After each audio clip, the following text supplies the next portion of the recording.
Hey guys, tonight we're talking about medieval daily life, also known as being in pain and pretending that's normal. So before you get comfortable, take a moment, like the video and subscribe, but only if you genuinely enjoy what I do here. And let me know in the comments where you're tuning in from and what time it is for you. It's always fascinating to see who's joining us from around the world. Now, dim the lights, maybe turn on a fan for that soft background hum, and let's ease into tonight's journey together. Medieval people did not wake up feeling refreshed. There was no rise and shine, because nothing was shining, and rising felt like a personal insult.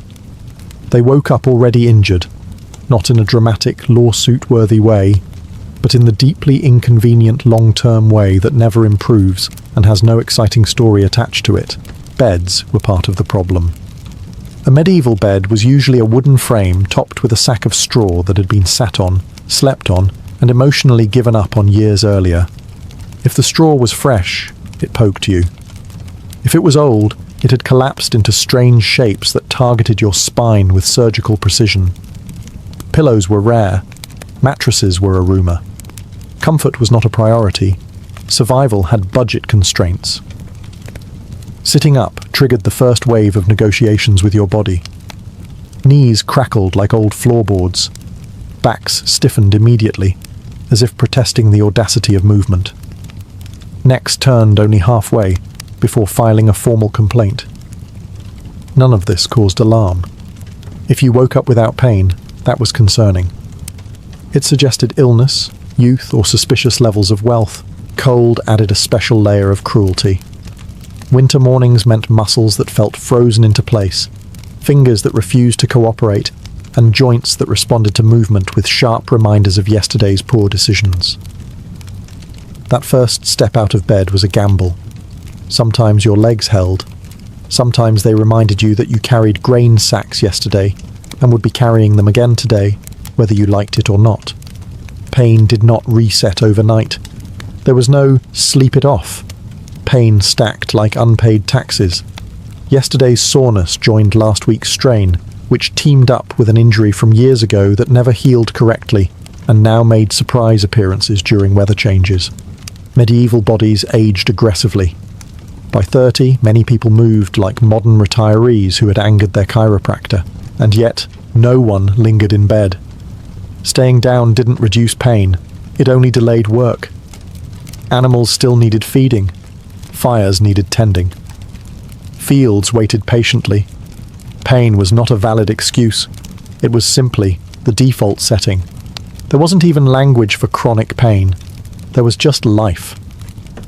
Nobody asked how you felt, because the answer was obvious. Of course you hurt. Everyone did. The only real question was whether you could still stand up and keep going. So medieval mornings didn't begin with coffee or motivation. They began with pain, familiar, unavoidable, and already penciled into the day's schedule. If medieval mornings began with back pain, they quickly escalated to mouth pain. Toothaches weren't a medical issue, they were a lifestyle. Almost everyone had at least one tooth that hurt constantly, throbbed randomly, or flared up whenever the weather changed, which in medieval times was always. Dental hygiene as a concept did not exist. Teeth were cleaned accidentally, usually by eating coarse bread that scraped them like sandpaper. Sugar wasn't the problem yet. Survival was. Cracked teeth, worn enamel, and exposed nerves were common. Cavities formed slowly and then announced themselves dramatically, usually in the middle of the night, when pain has the most personality. Infection was frequent. Abscesses swelled under the jaw, creating faces that looked permanently annoyed. Pus drained. Pain radiated into the ear, the eye, the soul. And yet, people carried on, because stopping work due to dental pain was considered deeply impractical. You could still walk. You could still lift things. Therefore, you were fine. There were treatments, technically. Herbs were chewed. Cloves were held against aching teeth. Alcohol was applied generously, both to the mouth and to the person. When pain became unbearable, extraction was an option, performed by barbers, blacksmiths, or anyone confident enough to own pliers. Anesthesia consisted of holding still and rethinking your life choices. Sometimes the tooth came out cleanly. Sometimes it shattered. Sometimes the infection spread. This was viewed as unfortunate but not shocking. Medical risk was part of the experience. Complaining didn't improve outcomes, and pain was seen as something to be endured quietly, preferably without disturbing others. Tooth loss was common by early adulthood. Missing teeth weren't stigmatized. They were expected. A full set of teeth was suspicious. It suggested either youth or divine favoritism. By middle age, most people had gaps, worn stubs, or teeth that technically existed but served no functional purpose beyond reminding you they were there. And the pain never really stopped. It dulled. It ebbed. It flared without warning. People learned to eat on one side of their mouth, to avoid certain textures, to accept that sharp jolts of pain were just part of chewing. Meals weren't about pleasure. They were about survival and careful positioning. In medieval life, tooth pain wasn't something you dealt with. It was something you incorporated into your personality.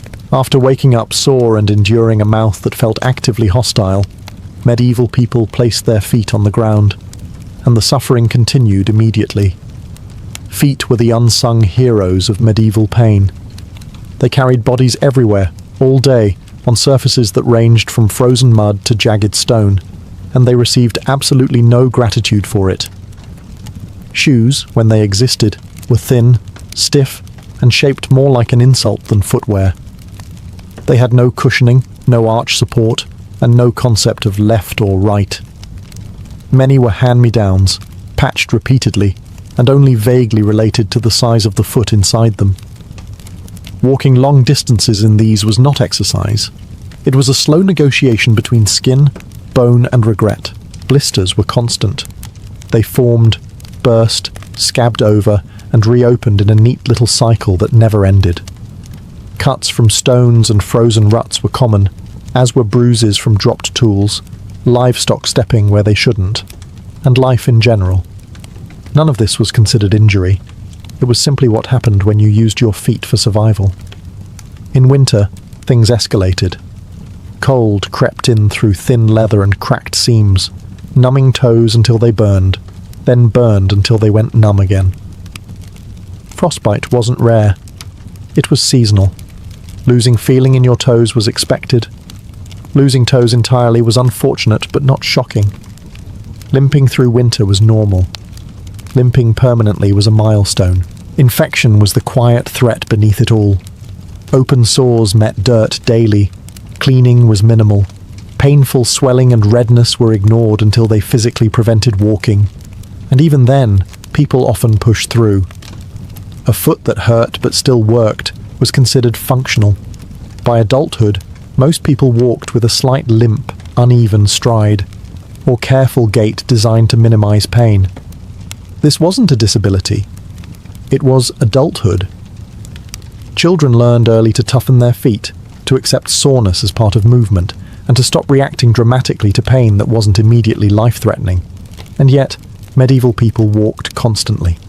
To fields, to markets, to churches, to neighbouring villages. There was no alternative. If your feet failed, your life shrank instantly. So people endured the pain, adjusted their pace, and carried on. In medieval times, healthy feet didn't mean pain-free feet. They meant feet that still worked, despite everything done to them. Medieval pain wasn't always sharp or dramatic. Often it was quiet, persistent, and located directly in the stomach. Hunger was not an emergency state. It was the default setting. Medieval people did not expect to feel full. Ever. Feeling satisfied after a meal was a rare, suspicious sensation, usually followed by the realization that you would be paying for it later. Food existed, but abundance did not.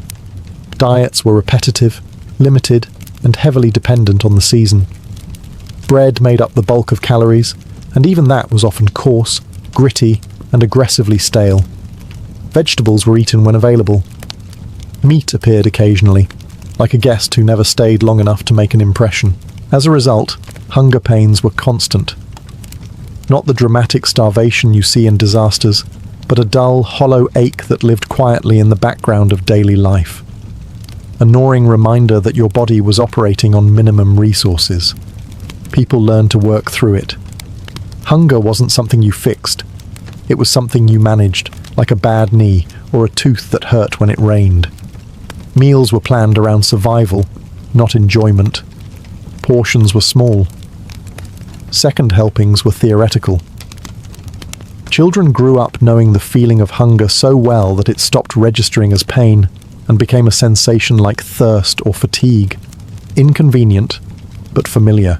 During hard years, hunger intensified. Poor harvests, bad weather, war or illness could push people from constant hunger into real starvation. But even then, there was little room for panic. You couldn't stop working because you were hungry. In fact, hunger often meant you needed to work more, which was deeply unfair, but rarely questioned. Hunger also affected the body in subtle ways. Dizziness was common. Weakness was expected. People fainted occasionally and then got back up, mildly embarrassed. A lack of nutrients led to brittle bones, sore joints, and slow healing. More pain layered on top of existing pain, quietly reinforcing itself. And yet, medieval people developed coping strategies. They drank watered-down ale for calories. They stretched meals with fillers. They ate things modern people would politely refuse. Hunger shaped habits, priorities, and even morality. Waste was a sin not because it was unethical, but because it physically hurt to imagine throwing food away. In medieval life, hunger wasn't a crisis. It was a companion, ever-present, dull, and entirely unremarkable. If hunger was the background hum of medieval life, back pain was the soundtrack. It began early, escalated quickly, and never truly left. Medieval people didn't develop back pain. They inherited it from childhood, like an unwanted family tradition. Work started young. Children carried water, gathered firewood, hauled baskets, and helped in the fields long before their bodies had any business doing so. There was no concept of growing pains. Pain meant you were useful. If a child could lift something, they were expected to lift it, repeatedly, daily, and without complaint. By adolescence, backs were already compromised. Spines bent forward slightly from constant labor. Muscles hardened unevenly. Posture adjusted itself around pain, creating new pain in the process. By adulthood, most people moved with the careful efficiency of someone who had learned exactly which motions hurt the least. The work itself was relentless. Lifting sacks of grain, carrying water in heavy buckets balanced on yokes, digging frozen soil, threshing, harvesting, stacking, loading. Everything involved bending, twisting, lifting, and holding weight in deeply unhelpful positions. And there were no breaks in the modern sense. You stopped when the light failed or when your body physically refused to continue, whichever came last. There was no treatment, no stretching routines, no ergonomic advice. If your back hurt, you adjusted your grip, shifted the load, or leaned slightly to one side and hoped that solved it. Sometimes it did. Often it didn't. A bad back wasn't diagnosed. It was acknowledged briefly and then ignored. Severe injuries happened. Slipped discs, crushed vertebrae, pulled muscles that never healed correctly. People worked through them because not working wasn't an option. A person who couldn't lift was a burden, and being a burden was more dangerous than pain. By middle age, many people were visibly hunched. Not from age alone, but from years of adaptation. The spine learned to curve to protect itself. Pain dictated posture. Pain shaped movement. Pain became the silent architect of the medieval body. And yet, no one thought this was unusual. A straight, pain-free back wasn't the goal. Function was. If you could still carry, bend, and work, even slowly, you were considered healthy. In medieval life, back pain wasn't a condition. It was proof you had survived long enough to earn it. In medieval life, injuries didn't announce themselves with drama. They arrived quietly, settled in, and refused to leave. Small cuts, scrapes, splinters, and burns were part of daily existence. So common, they barely registered as injuries at all. If you waited for your skin to be unbroken before working, you would never work. Hands were the worst. They were constantly exposed to tools, rough wood, thorns, rope, metal, and the occasional angry animal. Knuckles were cracked, fingers were nicked, palms carried old scars layered on top of new ones, like a personal injury scrapbook nobody asked for. A hand without cuts was either suspicious or belonged to a child who hadn't been useful yet. These wounds didn't heal quickly. Cleanliness was minimal, bandages were improvised, and the idea of keeping a wound sterile had not yet occurred to anyone. Dirt entered cuts daily. So did manure, dust, and whatever else happened to be nearby. Pain flared, subsided, and then returned when the wound was reopened by more work. Burns were equally normal. Cooking over open flames meant scorched fingers, singed arms, and the occasional serious burn when a pot tipped or embers escaped. Burn scars were common and unremarkable. If someone complained about a burn, the usual response was a glance and a nod. Yes, that happens. Infection was the unspoken threat behind every injury. Redness, swelling, warmth, and pain were watched with mild concern. If the wound still allowed movement, it was ignored. Only when a limb stopped functioning did alarm set in, and by then, it was often too late. Amputation existed, but it was drastic, dangerous, and often fatal in itself. Most wounds simply lingered. They scabbed over, cracked open, scabbed again, and slowly formed scars that thickened the skin and dulled sensation. Pain didn't disappear. It became familiar. People learned which cuts hurt worse in the cold, which burned when wet, and which should not be bumped under any circumstances. Children learned early not to cry over small injuries. Crying didn't fix the cut, and attention was better saved for emergencies. A scraped knee earned sympathy for about 3 seconds. Then it was time to keep moving. In medieval times, wounds weren't treated as temporary setbacks. They were long-term companions. And pain was simply the body reminding you that you were still using it. Medieval cold wasn't just uncomfortable, it was invasive. It didn't stop at the skin. It moved inward, settled into joints, and made itself at home. Cold-induced pain wasn't an occasional problem. It was a seasonal identity. Houses offered very little protection. Walls leaked air, roofs leaked snow, and fires were small, smoky, and never quite enough. When winter arrived, fingers stiffened first, then toes, then ears, noses, and anything else that stuck out into the world with unfortunate confidence. Numbness was common. Burning pain followed. People learned to accept both without comment. Cold pain showed up in stages. At first, there was the sharp sting. Fingers aching as they worked in freezing air, skin cracking until it bled. Then came the dull ache, a deep soreness in joints that never fully warmed again. Knees protested. Wrists throbbed. Old injuries resurfaced like ghosts with unfinished business. Frostbite wasn't rare or dramatic. It was quiet. Skin went pale. Sensation faded. Sometimes it returned. Sometimes it didn't. Losing feeling in a finger was annoying. Losing the finger itself was unfortunate, but survivable. People adapted. Gloves were crude. Mittens were better, but rare. Most warmth came from movement, which was painful in its own way. Cold also amplified every existing ache. A bad back hurt more.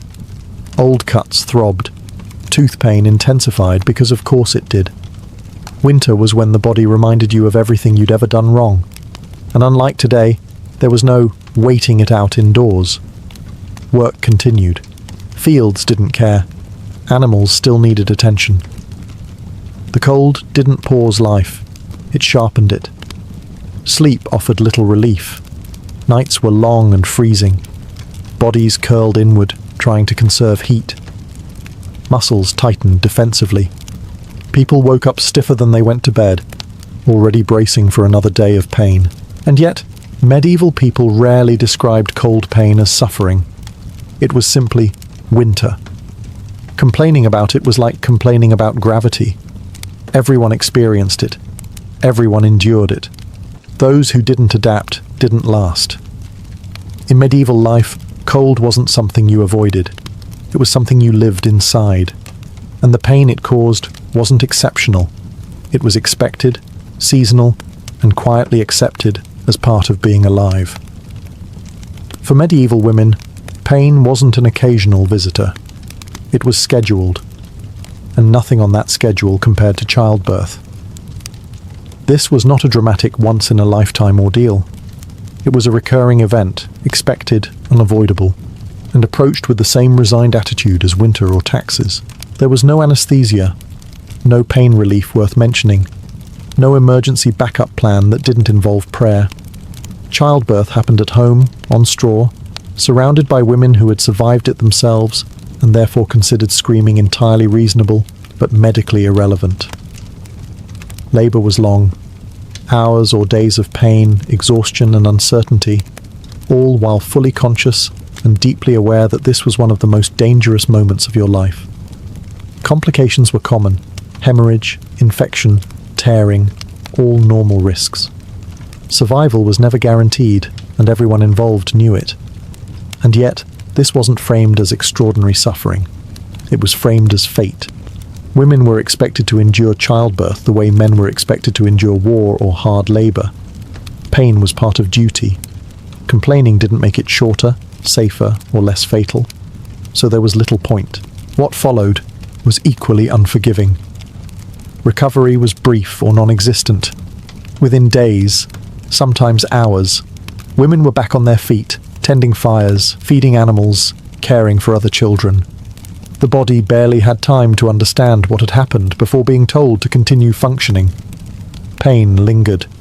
Pelvic injuries, chronic discomfort, weakness, and complications that never healed properly were common. These weren't treated as medical issues. They were accepted as the price of survival and motherhood. A woman who moved carefully or slowly after childbirth wasn't injured. She was normal. The emotional toll existed too, though it wasn't discussed. Fear, grief, exhaustion, and loss were wrapped tightly in silence.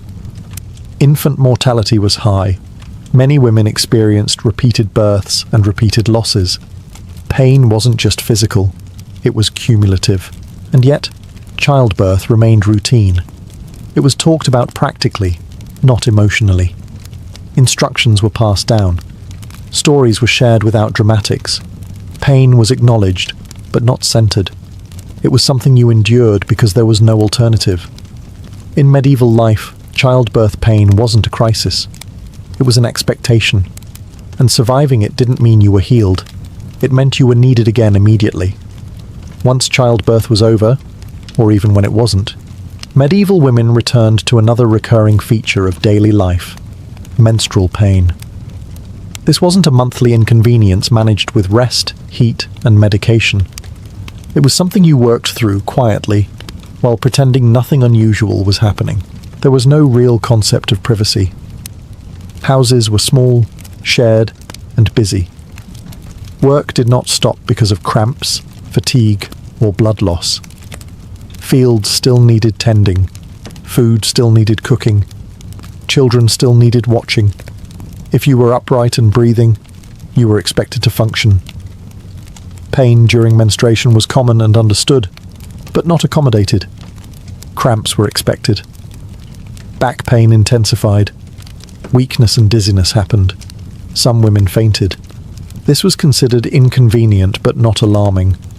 You were helped up, given a moment, and then expected to continue. Hygiene was practical, not comfortable. Women used cloths, rags, moss, or whatever absorbent material was available. These had to be washed, reused, and hidden discreetly. Leaks happened. Stains happened. Shame happened. Pain was physical, but embarrassment added its own quiet layer of suffering. Medical explanations ranged from unhelpful to deeply suspicious. Menstruation was often seen as a necessary release of excess blood. Pain was sometimes interpreted as imbalance, weakness, or moral failing, none of which resulted in effective treatment. Remedies included herbs, rest if possible, and prayer if not. and rest was rarely possible. Women worked bent over, lifting, kneeling, carrying weight, all while their bodies were already under strain. Menstrual pain didn't pause life. It blended into it, becoming another sensation layered beneath hunger, fatigue, and cold. There was also no clear permission to talk about it. Pain was acknowledged indirectly, in knowing looks and brief comments, but rarely discussed openly. Complaining too much was frowned upon. Endurance was praised. Silence was expected. Over time, women learned to read their own bodies with precision. Which days would be worse? How to pace movement? When to push through and when to slow slightly without drawing attention? Pain management was self-taught and invisible. In medieval life, menstrual pain wasn't medicalized. It wasn't treated. It wasn't centered. It was endured, quietly, repeatedly, and without apology. Because pain, like everything else, was simply part of being useful. If medieval bodies could speak, their joints would be the loudest complainers, and they would have earned it. Joint pain wasn't something that appeared later in life after decades of work. It arrived early, settled in, and became a permanent feature by the time most people reached adulthood. Medieval work was repetitive, in the most unforgiving way possible. The same motions, performed thousands of times, every day, without variation or rest. Kneeling to plant, squatting to harvest, lifting and lowering tools in identical rhythms, carrying loads with shoulders and hips that never got a day off.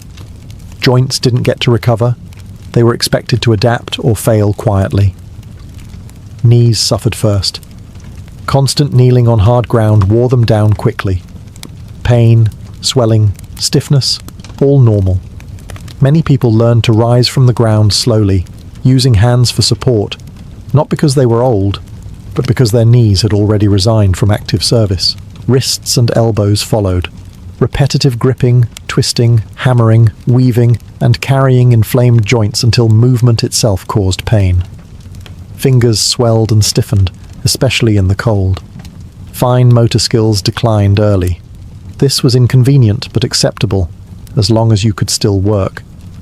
Shoulders carried their share of misery. Heavy loads balanced on yokes compressed joints and strained muscles. Rotator cuffs didn't tear in medieval vocabulary. They simply stopped working properly, leaving one arm weaker, slower, or permanently painful. Arthritis existed, though no one called it that. Stiff joints in the morning, aching pain in damp weather, reduced range of motion, all familiar sensations. People adjusted how they moved, favoring certain sides, limiting unnecessary motions, and quietly reshaping their bodies around pain. And again, none of this was treated as illness. There were no braces, no supports, no rehabilitation. Pain was not a diagnosis. It was a signal to modify behavior slightly while continuing to work. A joint that hurt but still functioned was considered healthy enough. By middle age, many people moved with careful efficiency. No wasted gestures, no sudden movements. Every action was planned to minimize pain. This wasn't caution. It was experience. In medieval life, joint pain wasn't a warning sign. It was confirmation. Confirmation that you had worked, survived, and were still needed, even if your knees strongly disagreed. In medieval times, being sick didn't automatically mean stopping. It meant continuing, just more slowly, more painfully, and with a vague sense that things might get worse before they got fatal. Illness wasn't a break from daily pain. It was simply another layer added on top of everything else. Fevers were common.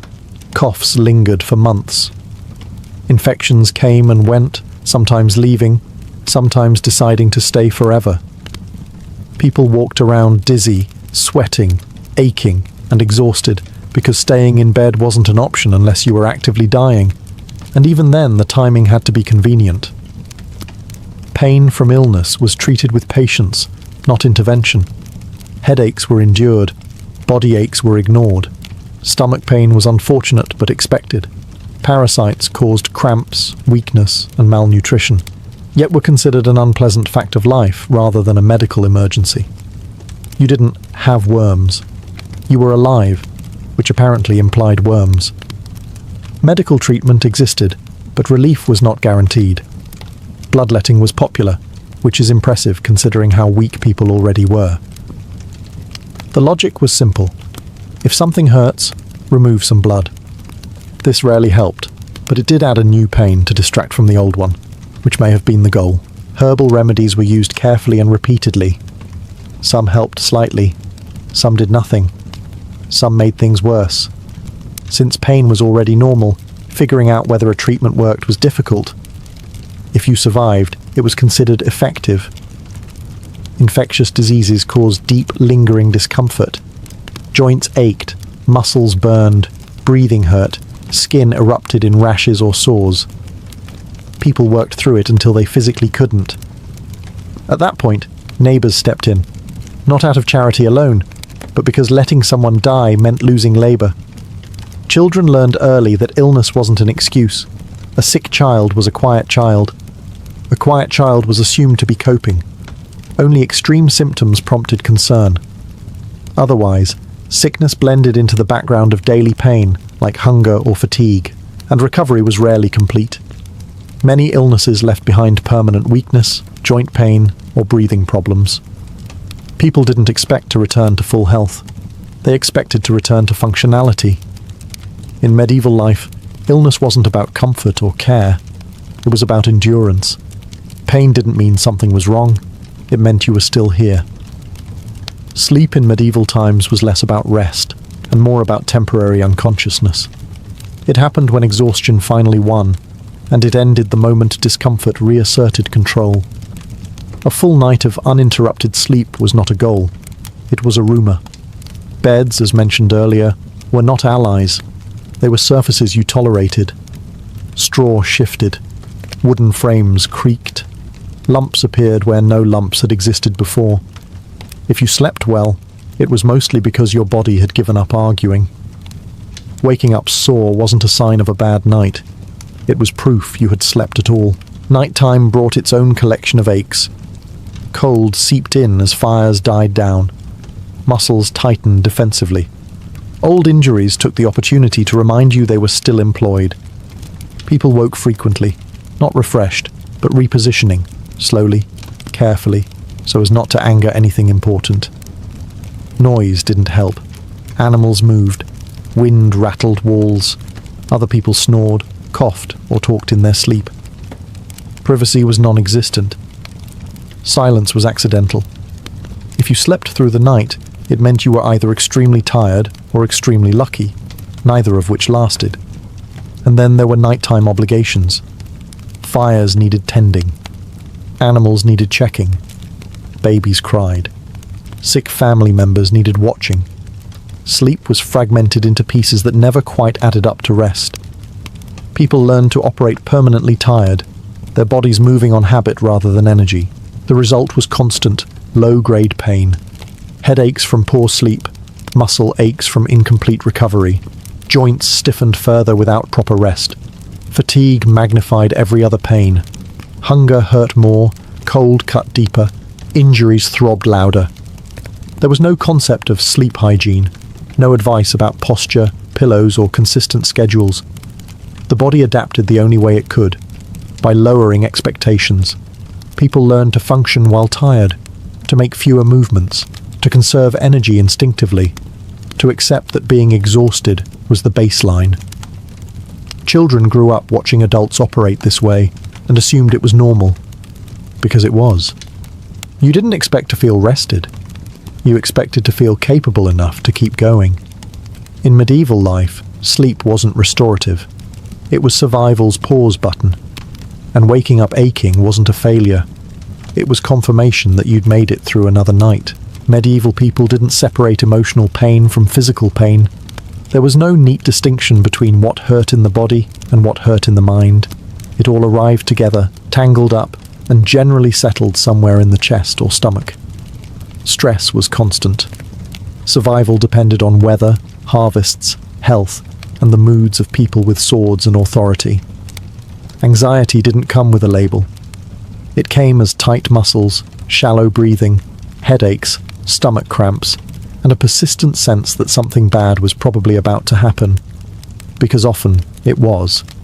Grief was everywhere. Death wasn't rare or shocking. It was routine. Children died.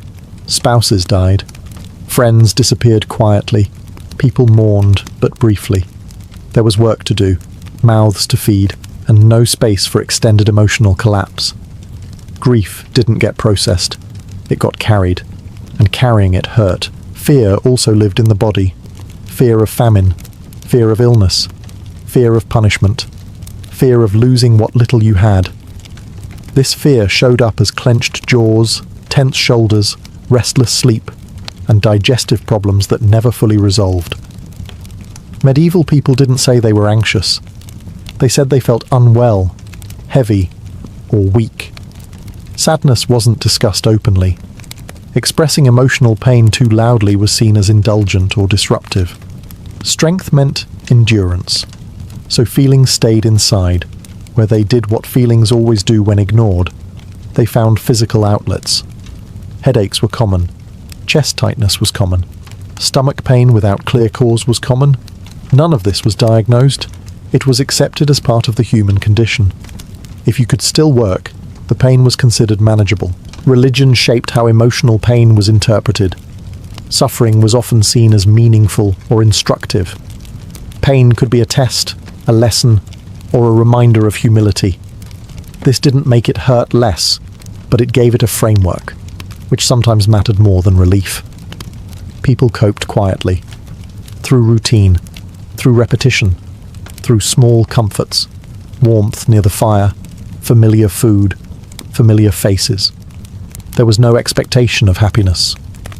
There was only stability, and stability was precious. In medieval life, emotional pain didn't announce itself dramatically. It manifested physically, subtly, persistently. And like every other ache, it was carried forward, because stopping wasn't an option. In medieval society, pain wasn't just tolerated, it was expected. More than that, it was often framed as useful. Enduring pain quietly was considered a sign of strength, discipline, and moral character. Complaining too much, on the other hand, suggested weakness, self-indulgence, or a troubling lack of gratitude for being alive at all. This attitude shaped how people experienced pain. If something hurt, the first question wasn't, "How do we fix this?" It was, "Can you still work?" If the answer was yes, then the pain was officially classified as acceptable. Pain that interfered with duty mattered. Pain that didn't was your own responsibility. Religion reinforced this mindset. Suffering was rarely random in medieval thinking. Pain could be a test, a punishment, a reminder of humility, or a way to earn spiritual merit. This didn't mean people enjoyed pain. It meant they were taught to interpret it. A sore back wasn't just a sore back. It was part of your role in the world. Tooth pain wasn't unfair. It was character building, apparently. This belief system had practical consequences. People were less likely to seek relief, even when it existed. Taking time to rest could feel morally questionable. Enduring discomfort became a habit, then a virtue. You didn't want to be known as someone who avoided work because of pain. That reputation stuck. Communities reinforced these expectations subtly. Praise went to those who worked through illness or injury. Sympathy was brief and conditional. Help was offered, but only until the person could stand again. Lingering weakness made others uncomfortable. Pain was supposed to be temporary, even when it wasn't. Children absorbed these values early. They learned that scraped knees didn't matter, that fatigue was irrelevant, that silence in the face of discomfort was maturity. By adulthood, most people had internalized the idea that pain was simply part of doing what needed to be done. This didn't make medieval people emotionless or cruel. It made them practical. Life required endurance, and endurance required reframing pain as normal rather than alarming. Accepting pain reduced fear. Fear wasted energy. In medieval life, pain wasn't always seen as a problem to solve.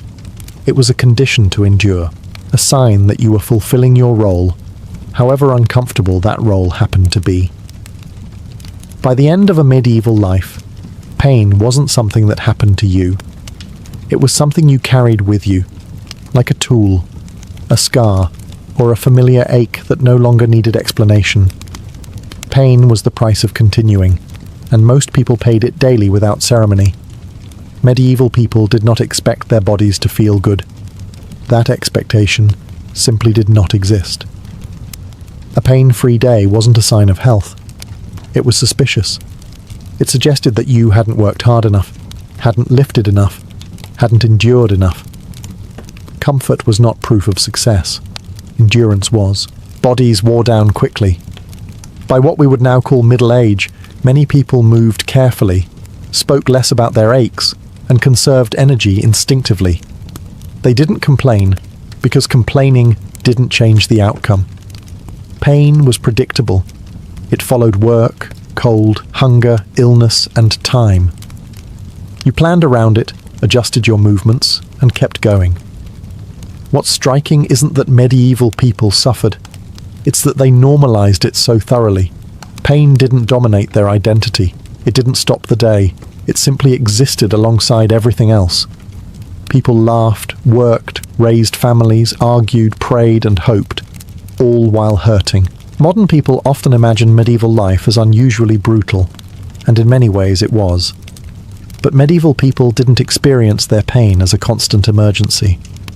They experienced it as the cost of being alive in a demanding world. A world that required strength, adaptability, and the ability to endure discomfort without collapsing under it. That doesn't mean medieval people were tougher in some heroic sense. They had no alternative. Pain management wasn't a choice. It was a skill learned early and practiced daily. If you couldn't endure pain, life ended quickly. Those who survived weren't fearless. They were accustomed. And perhaps that's the most uncomfortable realization. Medieval pain wasn't dramatic. It was mundane. It was woven into routines, habits, and expectations. It shaped bodies and minds quietly, without spectacle. So when we look back and wonder how people lived like that, the answer is simple and unsettling. They didn't know any other way. In medieval times, pain wasn't a failure of the system. It was the system. And survival meant learning to live inside it, one ache at a time. By the middle of the 13th century, the Mongol conquests had reached their natural limits. For decades, armies on horseback had thundered across Eurasia, flattening cities, toppling dynasties, and rewriting maps with terrifying speed. Entire regions learned the sound of hooves before they learned the names of their new rulers. But conquest, like fire, eventually consumes what it can. Once the borders stopped expanding, the Mongol world faced a different challenge: how to rule what they had taken.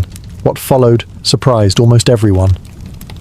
Instead of endless chaos, a kind of brutal order emerged. Roads were repaired, borders stabilized, banditry was crushed with ruthless efficiency. The same empire that had once terrorized cities now had a vested interest in keeping them alive and productive. Trade routes that had been dangerous for centuries suddenly became safer than they had ever been.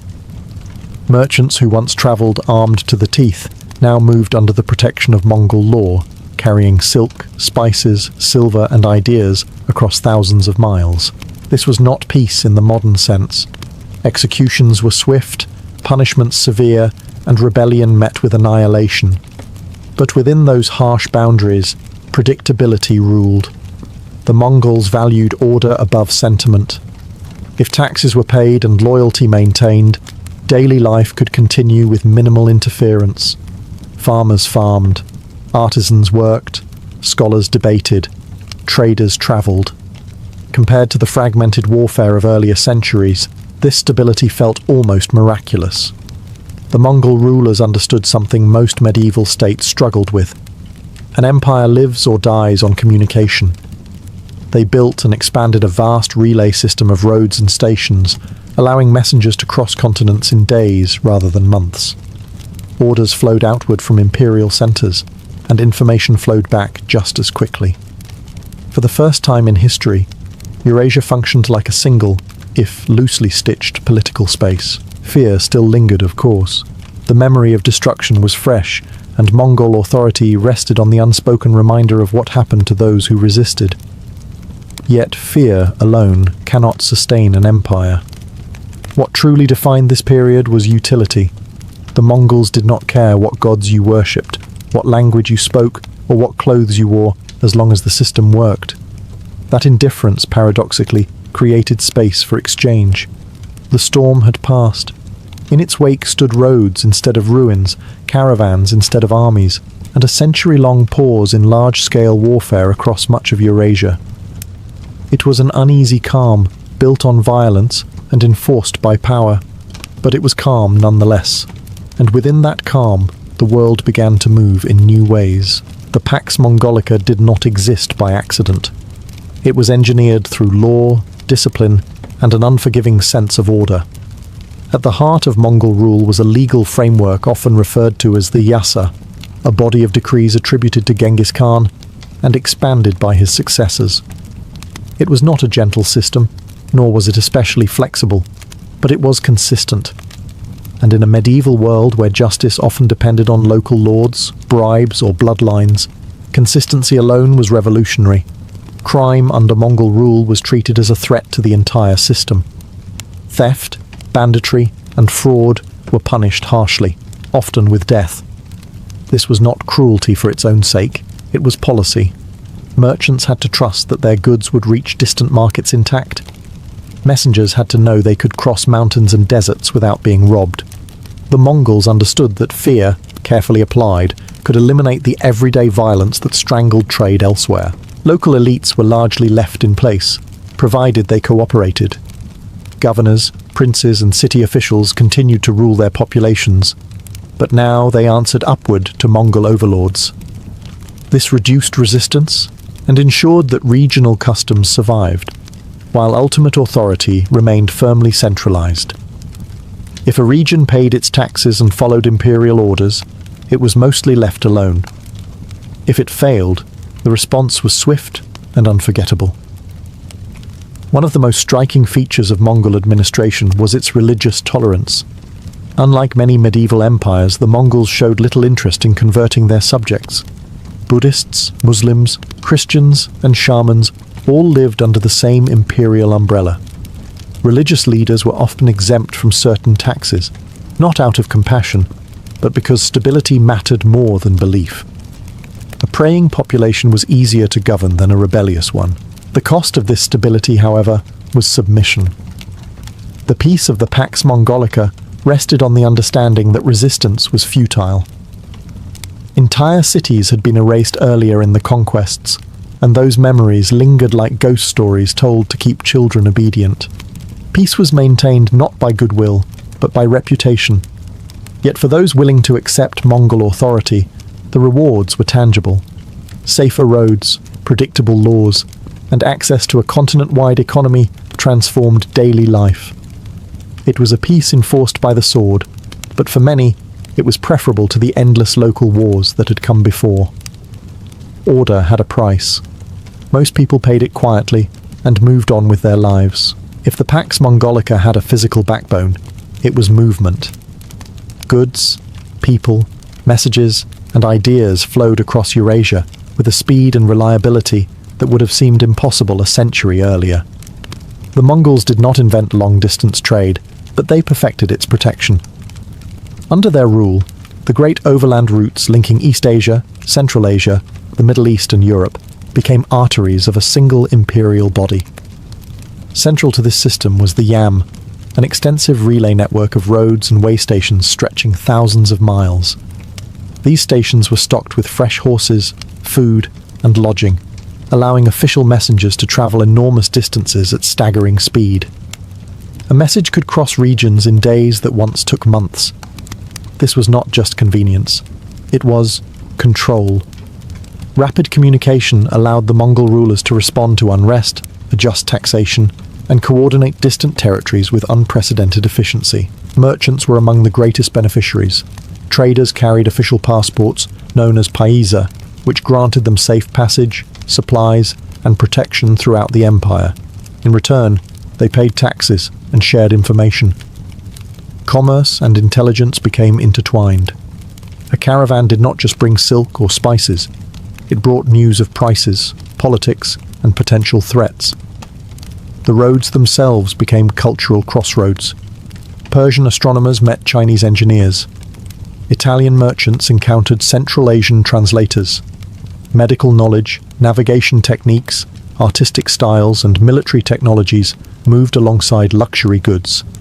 Paper currency, printing methods, and gunpowder knowledge traveled westward, while glassmaking techniques and artistic motifs moved east. The Mongol peace turned distance into something manageable. Travel was still dangerous, of course. Deserts remained deserts. Mountains did not grow shorter. Disease lurked in crowded caravanserais. But compared to earlier centuries, the risks were dramatically reduced. Bandits knew better than to prey on travelers under Mongol protection. Local officials were held responsible if crimes occurred in their jurisdiction. Failure to maintain order meant punishment, and no one wanted that attention. For the first time, a traveller could plausibly imagine crossing the entire breadth of Eurasia without changing political systems every few weeks. This psychological shift mattered. It encouraged ambition. It encouraged curiosity. It encouraged people to think beyond local horizons. The roads of the Pax Mongolica did more than move objects. They reshaped how people understood the world. Distant lands felt closer. Foreign customs felt less alien. The empire stitched continents together not with walls or borders, but with paths. And once those paths existed, the world could not easily return to isolation. The Mongol conquests had left many cities in ruins, but the Pax Mongolica marked a period of reconstruction rather than abandonment. Once resistance ended, urban centers were no longer targets, they were assets. Cities generated taxes, facilitated trade, and housed the administrators needed to keep the empire running. As a result, many towns that had suffered during the invasions were rebuilt, repopulated, and reintegrated into wider commercial networks. Mongol rulers invested heavily in key cities along major trade routes. Markets were reopened, warehouses expanded, and infrastructure repaired. Caravanserais appeared at regular intervals, offering food, shelter, and storage for merchants and travelers. These were not luxuries, they were economic tools. A well-fed merchant with a safe place to sleep was more likely to keep moving, and movement meant revenue. Urban life under Mongol rule was surprisingly diverse. Cities became melting pots where languages overlapped and customs blended. A single marketplace might include Chinese silk sellers, Persian financiers, Armenian craftsmen, and Italian traders, all operating under the same legal framework. The Mongols themselves often stayed at a distance, preferring to rule indirectly through local officials, while ensuring taxes flowed upward and order was maintained. This diversity extended to professions as well. The Mongols actively relocated skilled workers across the empire. Engineers, doctors, artisans, and scholars were moved, sometimes forcibly, to where their expertise was most useful. A Chinese siege engineer might find himself in the Middle East. A Persian doctor might serve in Central Asia. This movement spread technical knowledge at a speed unseen before, though it came at the cost of personal freedom. Cities also benefited from the Mongol emphasis on documentation and record-keeping. Census-taking became more systematic. Tax categories were standardized. Urban populations were counted, classified, and monitored.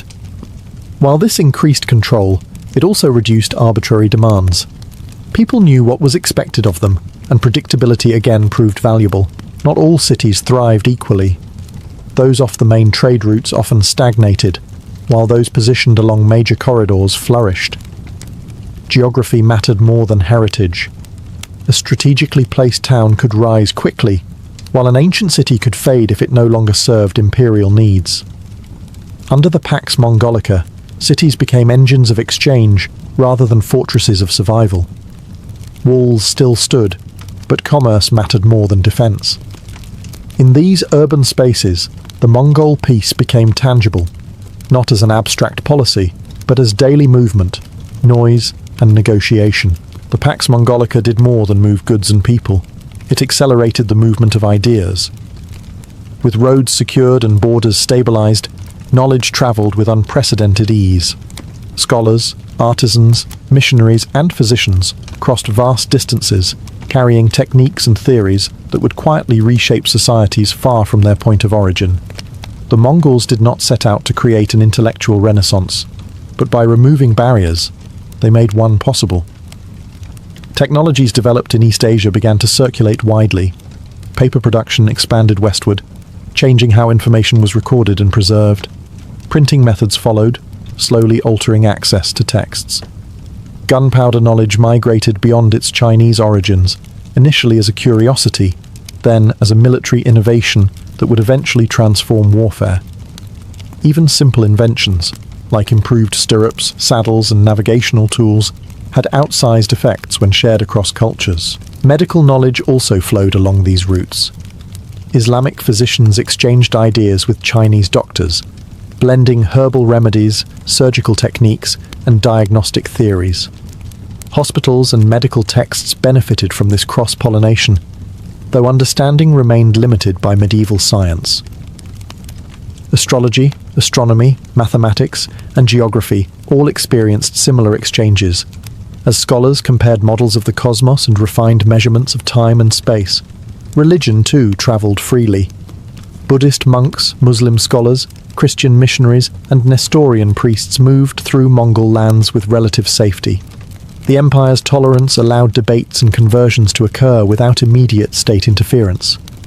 Some travelers hoped to win souls, others simply recorded what they saw.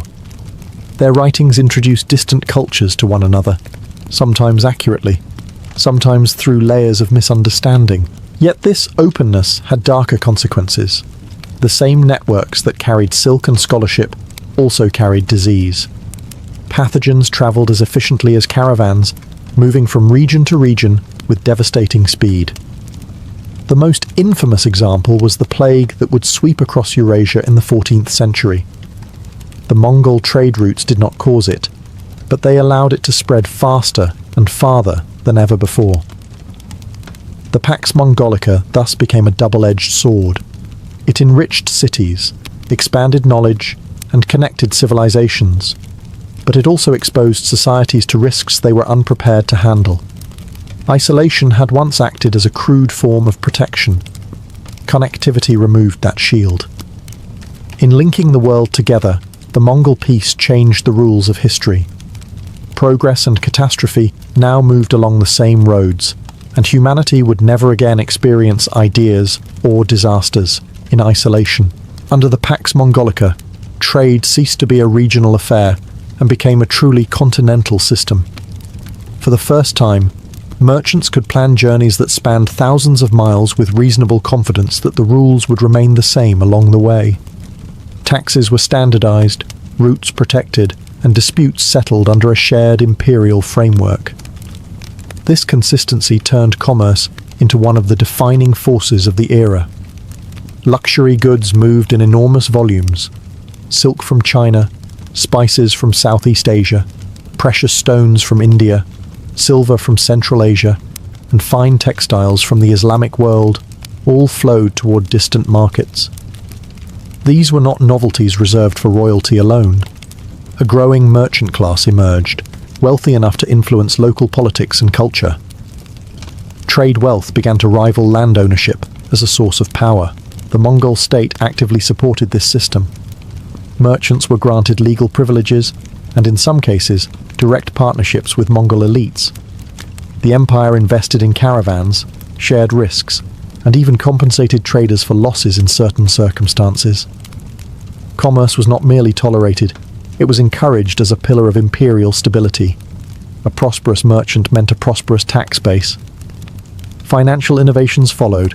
Credit systems expanded, allowing merchants to borrow and invest across long distances.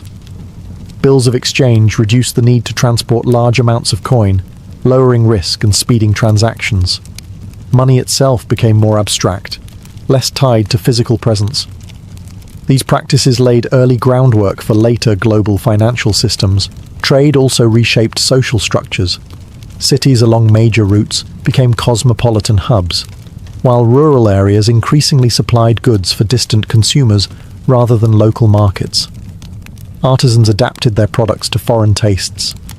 Clothing styles, food preferences, and decorative motifs blended as cultures influenced one another through commerce. Yet this system depended on Mongol power. Protection was enforced, not negotiated. When caravans moved safely, it was because the threat of punishment loomed over anyone tempted to interfere. The peace of the marketplace was backed by the memory of past destruction. Still, for those living within it, the benefits were undeniable. Trade created opportunity, mobility, and wealth on a scale previously unimaginable. It tied livelihoods to distant places and made events in far-off regions suddenly relevant. A failed harvest in one land could ripple across continents. In turning Eurasia into a connected economic zone, the Pax Mongolica transformed trade from a risky gamble into a structured enterprise. Borders blurred, markets expanded, and the world learned, perhaps for the first time, what true economic interdependence felt like. For all its order and prosperity, the Pax Mongolica was never as solid as it appeared. Beneath the surface of stability lay tensions that the Mongol system could suppress, but not eliminate. The empire's vast size, once its greatest strength, gradually became its most serious weakness. Governing lands that stretched across continents required constant coordination, loyalty, and competent leadership, none of which were guaranteed forever. Succession was a persistent problem. Mongol tradition did not enforce a single clear line of inheritance, and every death of a great Khan reopened old rivalries. Brothers, cousins, and sons competed for power, dragging entire regions into political uncertainty. While trade routes remained open, decision-making slowed, and local rulers grew more autonomous. The empire began to fracture into semi-independent khanates, each prioritizing its own interests. Economic strain followed political division. Maintaining roads, relay stations, and military patrols required resources and cooperation. As central authority weakened, funding declined. Corruption crept in. Local officials grew less accountable, and enforcement became uneven. Merchants still traveled, but confidence began to erode. Safety depended increasingly on location, rather than imperial reach. Environmental pressures added to the strain. Climate fluctuations affected pasture lands and agricultural output, undermining the nomadic foundations of Mongol power. Famine and resource shortages increased internal tensions, especially among elites accustomed to abundance. An empire built on movement struggled when movement became harder to sustain. Disease compounded these problems. Repeated outbreaks disrupted labor, trade, and governance. Entire communities vanished, leaving administrative gaps and economic shockwaves. The same interconnectedness that once fueled prosperity now magnified instability. When one region faltered, others felt the impact almost immediately. Perhaps most critically, fear lost its effectiveness over time. The memory of early Mongol destruction faded with each generation. New populations, born under Mongol rule, had not witnessed the initial conquests. Authority based on reputation requires constant reinforcement, and the empire increasingly lacked the unity needed to deliver it. The Pax Mongolica had always been conditional, a peace dependent on strength, coordination, and momentum. Once those elements weakened, cracks spread quickly. Trade slowed, security frayed, political fragmentation accelerated. What had seemed like a permanent reshaping of the world revealed itself as a delicate balance. The peace endured for a century, an extraordinary achievement by medieval standards. But it was never immune to time, ambition, or entropy. And as those forces gathered, the Mongol peace quietly began to unravel. As the Pax Mongolica weakened, the world it had connected did not simply snap back into isolation. The structures, habits, and expectations created during a century of relative peace lingered long after Mongol authority faded. Roads fell into disrepair, relay stations emptied, and imperial protection became unreliable. but the idea of a connected world had already taken root. Former Mongol territories evolved along different paths. In China, the Yuan dynasty collapsed, replaced by a native ruling house determined to restore traditional governance and limit foreign influence. In Central Asia and the Middle East, successor states inherited fragments of Mongol administration, blending them with local customs. In Eastern Europe and Russia, Mongol dominance receded slowly, but the political systems shaped under their rule left lasting marks on taxation, military organization, and state authority. Trade did not vanish, but it changed. Long-distance commerce became riskier and more fragmented as borders hardened and conflicts returned. Merchants adjusted by relying more on maritime routes, especially through the Indian Ocean and Mediterranean. In this sense, the decline of the Pax Mongolica indirectly encouraged the rise of sea-based trade networks that would later define the early modern world. Knowledge exchange also slowed, but it did not stop. Texts translated during the Mongol era continued to circulate. Technologies introduced across Eurasia were adapted and refined locally. Gunpowder weapons, printing, and navigational tools evolved independently, shaping future conflicts and exploration.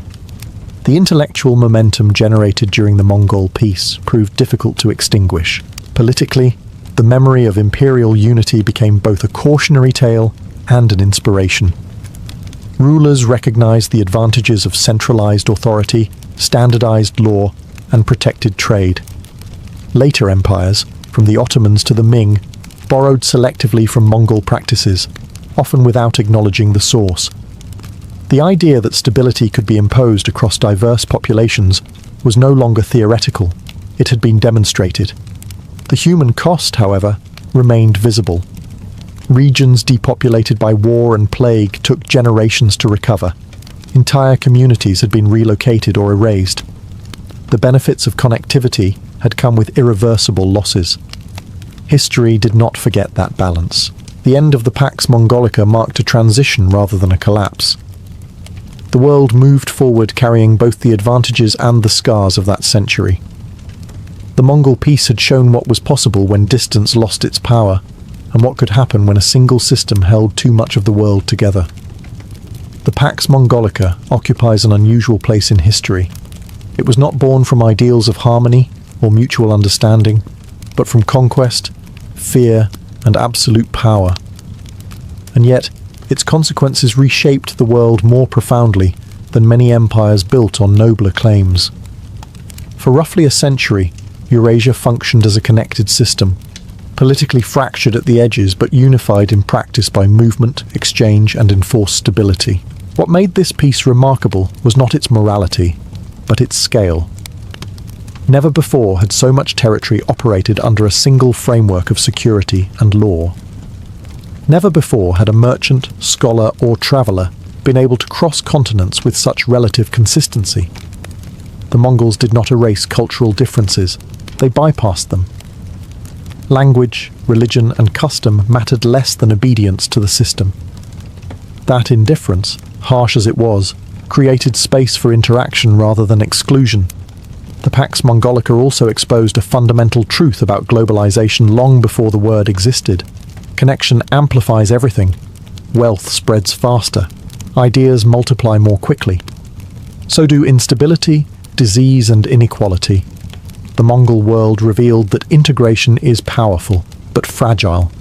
When the central force weakens, the consequences ripple outward just as efficiently as prosperity once did. Later generations would struggle to interpret this legacy. Some remembered only destruction, associating the Mongols with fire and massacre. Others recognized the deeper transformation, a turning point where the world briefly behaved as a single stage. Both views are correct. The peace enabled exchange precisely because it followed unparalleled violence. The roads were safe because resistance had been crushed. Yet history does not measure outcomes by intention alone. The Mongols did not plan to accelerate technological diffusion, reshape global trade, or prepare the ground for future empires and explorations. They did so anyway. Europe's gradual awakening to the wider world, Asia's expanding networks, and the eventual rise of global commerce all carried traces of this century of motion. When the Pax Mongolica ended, the conditions that sustained it vanished. But the memory of what had been possible did not. The idea that continents could be linked, that knowledge could move freely, and that distance could be conquered had entered human imagination for good. In that sense, the Mongol peace never truly disappeared. It survived as an echo, quiet, unsettling, and transformative, reminding the world that even the harshest empires can leave behind unexpected pathways forward. Long before permanent theatres, written scripts, or named playwrights, performance was woven into the fabric of survival itself. In early civilizations, to perform was not to entertain, but to participate in the unseen forces believed to govern the world. Movement, rhythm, voice, and costume were tools used to communicate with gods, ancestors, and natural powers. A performance was not something you watched. It was something you joined. In prehistoric and early historic societies, communal rituals often followed the cycles of nature: harvests, floods, eclipses, births, and deaths. These moments demanded explanation and control, and performance filled that role. Chants synchronized breathing and belief. Dances mimicked animals, storms, or celestial movements. Masks erased individual identity, allowing performers to become spirits, deities, or mythical ancestors. The goal was transformation, not applause. There was no clear division between performer and audience. Everyone present shared responsibility for the ritual's success. If rain failed to come or illness spread, the failure was collective. Performance functioned as a social glue, reinforcing shared values, shared fears, and shared hopes. To refuse participation was not boredom, it was defiance. Early performances were also political, even before formal states existed. Leaders often presided over rituals, positioning themselves as intermediaries between the human and divine realms. Authority was reinforced through spectacle. When a chief led a ceremony or wore sacred regalia, power became visible, embodied, and unquestionable. Performance taught people where they belonged in the social order. Memory played a crucial role. Without widespread writing, stories were preserved through repetition and dramatization. Myths were not recited flatly, they were reenacted.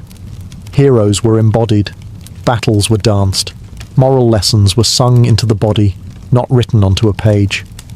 Performance was education, history, and theology rolled into one. Crucially, these early forms of performance were communal experiences of emotion. Fear, grief, joy, and hope were expressed publicly and ritually, rather than privately and silently. The community learned how to feel together. In a world without theatres, performance did not need architecture. It needed belief, bodies, and rhythm. Only later would performance separate from ritual and become something to observe rather than inhabit. But its origins remained sacred, collective, and deeply human, born not from leisure, but from the need to understand and survive the world. In ancient Greece, performance began to step out of the purely ritual realm and into something recognizably theatrical. This shift did not abandon the sacred, it reorganized it. Drama emerged from religious festivals dedicated to Dionysus, the god of wine, transformation, and ecstasy. What had once been communal chants and processions slowly crystallized into structured performances, complete with actors, choruses, and audiences seated in vast open-air theatres. Greek tragedy was never casual entertainment. Attendance was a civic duty, funded by the state and expected of citizens. Entire cities gathered to watch stories drawn from myth, not to escape reality, but to confront it. These plays explored guilt, fate, justice, and the terrifying limits of human agency. Kings fell, families destroyed themselves, gods watched in silence. And through it all, the audience was asked not to judge from a distance, but to recognize themselves in the suffering on stage. The structure of Greek tragedy reflected its communal origins. the chorus remained central, representing the collective voice of society. It commented, warned, mourned, and questioned, acting as a moral compass that bridged the gap between actors and audience. Individual characters might defy fate, but the chorus reminded everyone of consequence. This was theatre as social reflection, not spectacle alone. Masks played a crucial role. With exaggerated expressions and standardized forms, they allowed a single actor to embody multiple roles while also stripping characters of individuality. What mattered was not the personal psychology of the performer, but the universal nature of the story. These were not personal tragedies, they were human ones. Theatre architecture reinforced this shared experience. Built into hillsides, Greek theatres were designed so that thousands could see and hear simultaneously. Acoustics were precise. Visibility was democratic. No elite boxes, no hidden corners. Performance unfolded under the open sky, with nature itself as part of the stage. Perhaps most importantly, Greek drama introduced the idea that performance could question power. Kings and heroes were shown to be flawed, arrogant, and blind. Divine justice was ambiguous. Moral certainty was rare. In watching these stories, citizens were invited to wrestle with responsibility and restraint. Greek tragedy transformed performance into a public act of collective thinking. It was sacred, political, and emotional all at once. A rehearsal for citizenship, staged in stone and sunlight. If Greek tragedy confronted audiences with suffering and fate, comedy attacked from a different angle. Laughter in the ancient world was not harmless. It was sharp, public, and deeply political. Greek comedy, especially in its earliest forms, gave voice to frustration, mockery, and social tension in ways tragedy could not. Where tragedy asked audiences to endure, comedy invited them to laugh at authority itself. Like tragedy, comedy grew out of religious festivals honoring Dionysus, but its tone was deliberately unruly.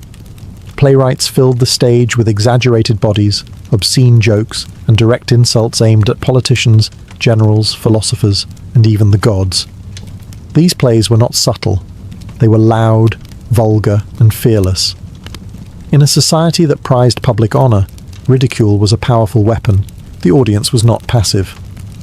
Comic playwrights spoke directly to spectators, sometimes abandoning the narrative entirely to comment on current events. This breaking of the fourth wall created a sense of intimacy and complicity. The crowd was not just watching satire, it was participating in it. Laughter became a form of communal judgment, signaling approval or condemnation in real time. Masks and costumes amplified the effect. Oversized features, padded bodies, and grotesque caricatures turned recognizable public figures into absurd distortions. By exaggerating flaws, comedy stripped authority of its mystique. A general could be reduced to a coward, a philosopher to a fool. For a few hours, hierarchy collapsed under the weight of humor. This freedom, however, was carefully bounded by time and place. Comedy thrived during festivals, when normal rules were relaxed. Outside those moments, the same words could be dangerous. Performance created a temporary space where criticism was tolerated, even encouraged, before order reasserted itself. Laughter was permitted, but only within the ritual frame. Comedy also served a social function beyond politics. It addressed everyday concerns: marriage, money, food, sex, and aging. By dramatizing shared anxieties, it normalized them. The audience laughed not just at others, but at themselves. In doing so, tension was released and social bonds strengthened. In ancient theatre, comedy proved that performance could be a safety valve. It allowed societies to acknowledge hypocrisy, failure, and desire without tearing themselves apart. Laughter became a form of survival, dangerous, controlled, and profoundly human. When the Romans inherited Greek theatrical traditions, they reshaped them to fit a very different worldview. Roman performance was less concerned with philosophical reflection and more focused on impact. Where Greek theatre invited contemplation, Roman theatre aimed for immediacy. The result was a culture of spectacle, loud, physical, and designed to command attention. rather than provoke quiet thought. Roman drama expanded beyond tragedy and comedy into forms that emphasized movement and visual excess. Pantomime became especially popular. These performances featured masked dancers who told entire stories through gesture alone, accompanied by music and chorus. The lead performer played multiple roles, shifting identity through posture and motion. The audience did not need complex dialogue. Meaning was carried by the body. Theatres themselves grew larger and more monumental. Unlike Greek theatres embedded into natural hillsides, Roman theatres were freestanding architectural statements. Stone, arches, and towering stage facades reminded audiences of imperial power before the performance even began. The building was part of the message. Rome was permanent, engineered, and dominant. Performance in Rome was inseparable from politics. Public games and theatrical shows were sponsored by elites seeking popularity and favour. Entertainment became a currency of power. To provide spectacles was to demonstrate generosity, wealth, and control. Crowds were fed, amused, and distracted, reinforcing loyalty to the state and its leaders. Actors, however, occupied a strange social position. While adored by audiences, they were often viewed with suspicion or contempt by elites. Performance was seen as morally ambiguous, associated with deception and emotional excess. Actors could portray gods and heroes on stage, yet be denied full social respect of it. This tension reflected Roman anxieties about appearance versus reality. Censorship also played a role. Unlike the open mockery of Greek comedy, Roman satire was more carefully constrained. Direct attacks on powerful figures were dangerous. Performance still commented on society, but often through allegory, myth, or exaggerated types rather than named individuals. The state tolerated critique only so far. Roman theatre transformed performance into a tool of empire. It entertained, unified, and distracted vast populations. Emotion was stirred, but rarely allowed to destabilize authority. In Rome, performance was no longer just sacred or communal, it was managed. And in that management, theatre revealed how power could choreograph emotion on a massive scale. In ancient Egypt, performance never fully separated from religion. There was no clear boundary between theatre, ritual, and ceremony. To perform was to reenact cosmic order, to participate in the eternal struggle between balance and chaos. Performance did not exist for novelty or critique, but for continuity. Each reenactment reaffirmed that the universe was still functioning as it should. Temple rituals formed the heart of Egyptian performance culture. Priests acted out sacred narratives through movement, costume, chant, and procession. These were not symbolic gestures. They were believed to have real effects. When a priest performed a ritual, the gods were not merely honoured, they were activated. The performance maintained Mat, the divine principle of harmony and balance that held the world together. One of the most important ritual performances was the reenactment of the myth of Osiris. Through ceremonial drama, the murder, dismemberment, and resurrection of the god were staged repeatedly across centuries. This was not entertainment for an audience seeking novelty. It was repetition with purpose. Each reenactment promised renewal, fertility, and the continuity of kingship. The story did not change, because the cosmos could not afford it to change. The pharaoh stood at the center of this performative universe. Every public appearance was carefully staged. Clothing, posture, and gesture communicated divine authority. The king was not pretending to be a god. He was performing godhood as a function of rule. Ceremony legitimized power. Without ritual, authority dissolved. Unlike Greek or Roman theatre, Egyptian performance was often restricted. Many rituals were hidden from public view, conducted deep within temple complexes. Mystery itself was part of the performance. What was unseen carried weight. Silence, darkness, and repetition created an atmosphere where belief thrived without explanation. Music and movement played essential roles. Sistrums, drums, and chanting regulated tempo and emotion. Dance was controlled and symbolic, not expressive in a personal sense. The individual performer mattered less than the precision of the act. Mistakes were dangerous. Improvisation was unthinkable. In Egypt, performance was timeless. Actors did not seek applause or fame. They sought correctness. By reenacting sacred stories exactly as prescribed, performers linked the present to the distant past. Theatre here was not about change or debate. It was about ensuring that tomorrow looked like yesterday. In ancient India, performance developed along a path that blended ritual, philosophy, and aesthetic theory into a uniquely refined dramatic tradition. Sanskrit drama was not designed to shock, mock, or overwhelm its audience. Instead, it sought harmony between actor and spectator, story and emotion, earthly life and cosmic order. Theatre here was a disciplined art of feeling. Central to Indian performance was the concept of rasa, often translated as essence or flavour. A play was successful not because of plot twists or realism, but because it evoked specific emotional states in the audience. Love, sorrow, heroism, fear, wonder, and serenity were carefully cultivated through dialogue, gesture, music, and rhythm. The audience was meant to taste emotion, not be consumed by it. Actors underwent rigorous training. Every movement of the hand, eye, and foot carried meaning. Facial expressions were codified. Posture signaled status, mood, and intention. Improvisation was limited. Precision mattered. Performance was closer to ritual than realism. The actor did not disappear into the character, but presented emotion as something shared and recognizable. Sanskrit drama also avoided certain extremes. Tragedy, in the Greek sense, was largely absent. Death and despair occurred off-stage, softened by poetic language and moral resolution. The goal was balance, not rupture. Even when suffering appeared, it pointed toward restoration and order. Theatre reflected an idealized vision of the world, not as it was, but as it should be. Religious ideas shaped this approach. Hindu and Buddhist philosophies emphasized cycles, detachment, and the illusion of permanence. Performance echoed these beliefs.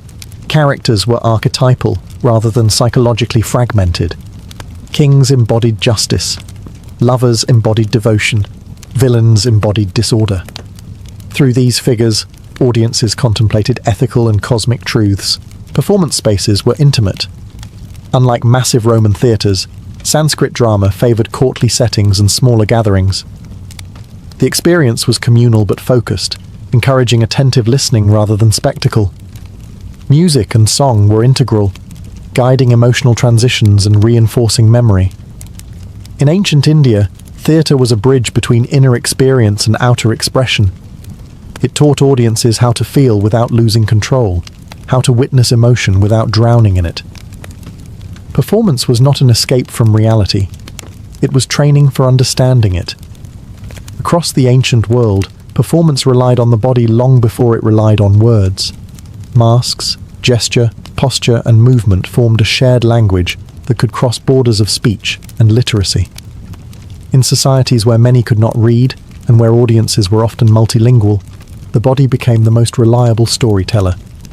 Performance was seen as something you understood with your eyes as much as your ears. Masks were central to this physical vocabulary. In Greece, Rome, ritual Africa, and parts of Asia, masks transformed performers into something other than human. They exaggerated emotion, erased individuality, and allowed a single actor to embody gods, spirits, or multiple characters. The mask did not hide the performer, it elevated them. Once worn, personal identity dissolved, and symbolic identity took over. Movement followed strict conventions. A raised arm, a turned head, a measured step could communicate status, intention, or fate. In many traditions, walking itself was codified. Kings moved differently from servants. Gods moved differently from mortals. These rules allowed audiences to immediately recognize relationships and power dynamics without explanation. Performance was legible at a glance. This emphasis on the body also shaped training. Actors were not casual entertainers. They were specialists who spent years mastering control over breath, balance, and expression. Voice projection mattered, but so did stillness. Silence could carry meaning just as powerfully as speech. In ritual contexts especially, restraint signaled authority. Dance occupied a space between theatre and ceremony. In Egypt, India, and parts of the Mediterranean, dance told stories that words could not. Myth, cosmology, and moral lessons unfolded through rhythm and repetition. The dancer did not express personal emotion. They embodied shared meaning. Precision mattered more than originality. The audience, in turn, learned to read these signals. Watching a performance required cultural literacy. Spectators understood when a gesture signaled mourning, when a pause meant divine intervention, when a turn of the body marked betrayal. Performance reinforced shared codes of meaning, reminding communities that they spoke the same symbolic language. In ancient theatre, the body was sacred territory. It was disciplined, trained, and transformed into a vessel of meaning. Words could be forgotten or misunderstood. Movement endured. Long before scripts survived on paper, performance lived in muscle memory and ritual repetition, passed from body to body across generations. Across ancient civilizations, theatre and performance served a purpose far deeper than storytelling. They functioned as social glue, binding individuals into a shared emotional and moral universe. When people gathered to watch a performance, they were not merely consuming a story. They were participating in a collective act of recognition, affirming who they were as a community and what they believed mattered. Public performance created shared memory. A play seen together became a reference point long after the actors left the stage. Lines were remembered, gestures imitated, scenes debated. In societies with limited written records, these shared experiences helped preserve values and history. Performance became a living archive, refreshed each time it was reenacted. Theatre also acted as a mirror. It reflected social roles, tensions, and contradictions back to the audience in a form that could be examined safely. Kings watched themselves portrayed as just or tyrannical. Citizens saw their fears dramatized. Families recognized their conflicts in mythic form. This reflection was not always comfortable, but it was controlled. The stage allowed societies to confront themselves without immediate consequence. Importantly, performance equalized experience. In a theatre, social hierarchies blurred. Elites and commoners sat within sight of one another, reacting to the same moments. Laughter, silence, and grief spread through the crowd collectively. For a few hours, emotional experience overrode status. This did not erase inequality, but it temporarily suspended it. Performance also taught emotional regulation. Ancient societies understood that unchecked emotion could be dangerous. Theatre provided a sanctioned outlet for grief, anger, desire, and fear. Tragedy allowed sorrow to be felt deeply, but resolved symbolically. Comedy released tension through laughter. Ritual performance transformed anxiety into order. Audiences practiced feeling together without losing control. The communal aspect extended beyond the event itself. Festivals structured calendars. Performances marked seasons, victories, and transitions. Participation signaled belonging. To attend was to affirm membership in the community. To understand the performance was to understand the culture. In this way, ancient theatre was not passive reflection. It was active maintenance. It reinforced norms, tested boundaries, and reminded people that they were part of something larger than themselves. Performance did not merely depict society. It helped hold it together. By the end of antiquity, performance had become more than a moment shared in time. It had become memory, preserved not only in texts and ruins, but in habits, structures, and expectations that survived long after stages fell silent. Ancient theatre shaped how later cultures understood storytelling, emotion, and the act of gathering itself. Even when traditions faded, their influence lingered. As empires declined and religious priorities shifted, many forms of ancient performance disappeared or transformed. Greek theatres crumbled. Roman spectacles lost their audiences. Temple rituals were reinterpreted or suppressed. Yet the idea that stories could be embodied, staged, and shared publicly did not vanish. It adapted. Medieval religious drama, court performances, and later theatrical traditions all carried traces of ancient practice, even when their creators no longer remembered the source. What endured most strongly was the communal expectation. Performance remained something meant to be witnessed together. The separation between performer and audience became more defined, but the emotional contract remained. Spectators still gathered, still reacted collectively, still recognized themselves in stories told by others. The ancient understanding that performance was a shared experience, not a private one, proved resilient. The sacred dimension also survived, though often in altered form. Ritual drama gave way to morality plays, mystery cycles, and symbolic reenactments of religious narratives. Emotion continued to be structured and guided through performance, echoing older traditions where theatre trained people how to feel, grieve, celebrate, and endure. Ancient performance also left behind a vocabulary of space. Theatres, stages, and viewing areas continued to shape architecture. Even modern performance spaces inherit assumptions about sight lines, acoustics, and audience focus that were first tested in stone amphitheatres and temple courtyards. Perhaps most importantly, ancient theatre established performance as a way of preserving identity. Stories repeated across generations became anchors in times of change. Through reenactment, communities remembered who they had been and who they aspired to be. Performance allowed the past to remain present, not as static memory, but as lived experience. In the ancient world, theatre was sacred, political, and communal all at once. Its legacy is not confined to history. Every time people gather to watch a story unfold together, they echo a practice that once shaped entire civilizations. Socrates did not look like a philosopher, and that was part of the problem. In a city that prized appearance, status, and public performance, he stood out by refusing all three. He walked barefoot through the streets of Athens, dressed in the same worn cloak day after day, indifferent to comfort and openly dismissive of wealth. His face was famously unattractive, his posture awkward, his manner blunt. Nothing about him suggested wisdom in the way Athenians expected it to appear. Yet this unimpressive figure had a habit that unsettled everyone he encountered. He asked questions, not polite ones, not theoretical ones. Simple, direct questions aimed at things people assumed they understood. What is justice? What is virtue? What is wisdom? And once someone answered, Socrates would continue asking, gently but relentlessly, until the answer collapsed under its own contradictions. Socrates claimed to know nothing. This was not false modesty. He treated ignorance as a starting point, not a weakness.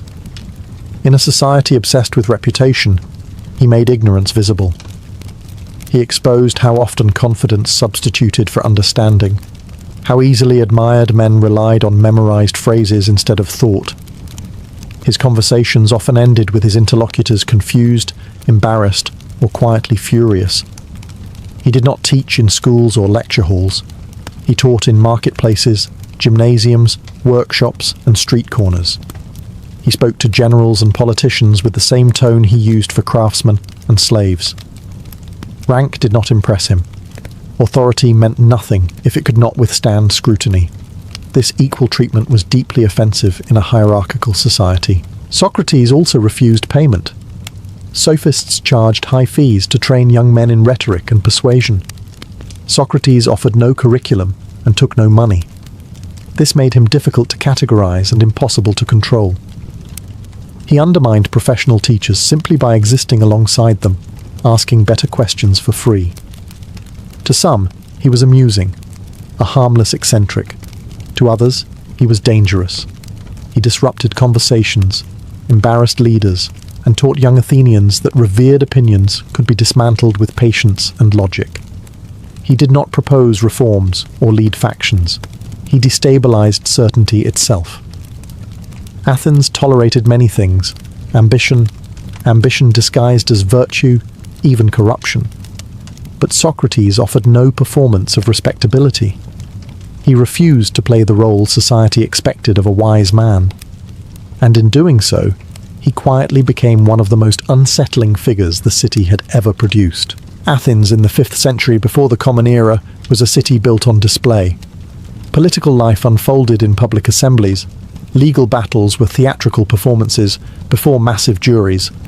Success depended less on truth than on persuasion, confidence, and the ability to appear convincing. Reputation was currency. To be seen as wise, honorable, and capable mattered as much as actually being those things. This culture produced professionals of persuasion. Sophists traveled from city to city, offering instruction in rhetoric, logic, and debate.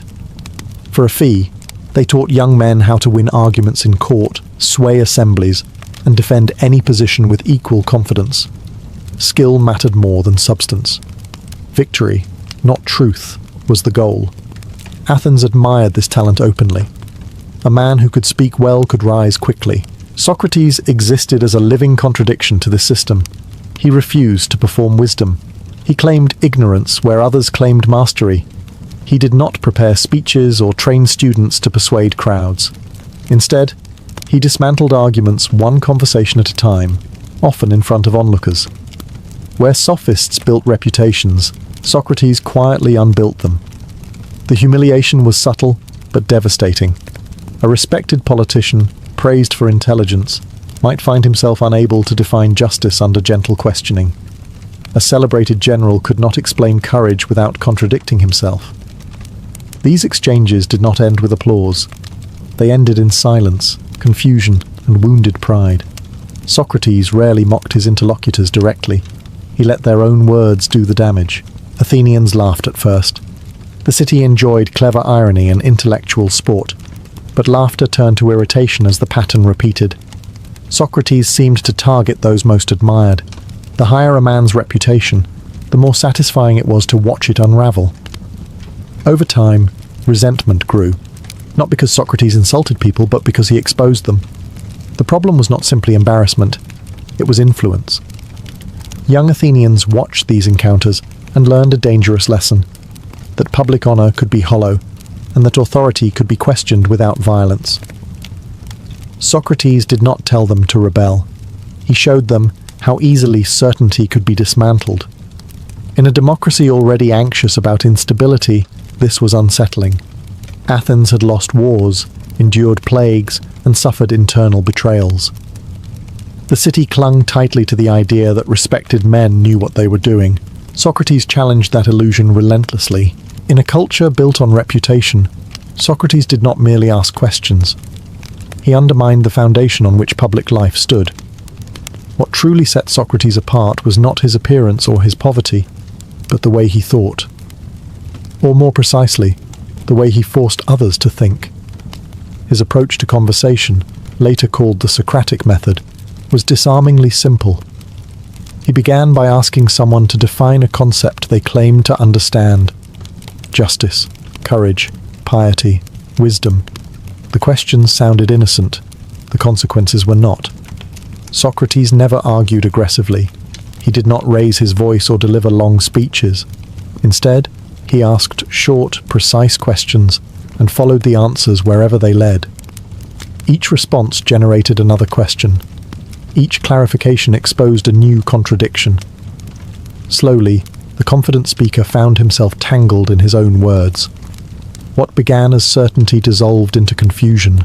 This method was not designed to humiliate, though humiliation often followed. Socrates insisted that discovering ignorance was progress.